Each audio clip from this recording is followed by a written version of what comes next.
Recording by RR Music.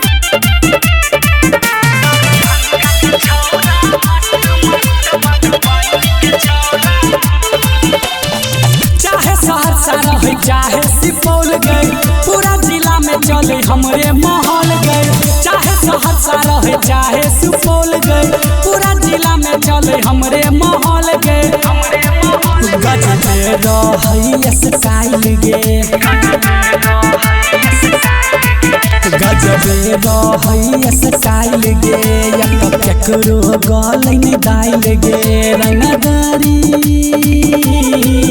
रंगदारी में number 1 छै सब एकरा आगे मस्त मस्त। दरभंगा के छौरा मस्त मस्त मधुबनी के छौरा मस्त।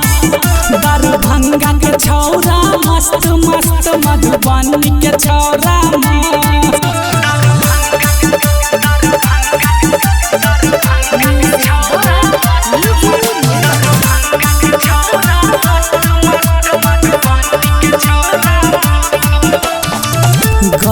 बर रहे गे जान हमरा से बच्चे से कहलिए हम बदमाशी।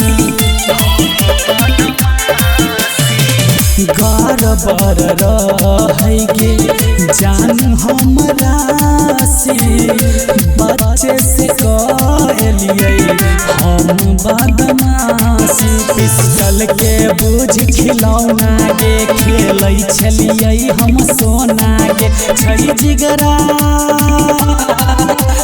जिगरा हमर शेर के सब हमरा आगू नस्त नस्त। दरभंगा के छौरा मस्त मस्त मधुबनी के छौरा मस्त।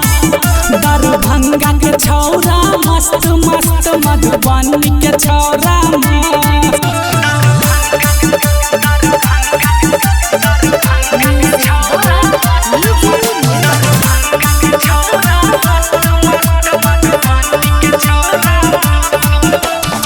सामने जे भगे झंड गे हमरा से हिलै जिला पर खंड गे। सामने जे भगे झंड गे हमरा से हिलै जिला पर खंड गे। पूछले घनश्याम सिंह से चर्चा चलै कते दिन से। रमेश रजबरिया राजा के आगे सब छौरा मस्त मस्त। दरभंगा के छौरा मस्त मस्त मधुबनी के छौरा मस्त। दरभंगा के छौरा मस्त मस्त मधुबनी के छौरा मस्त।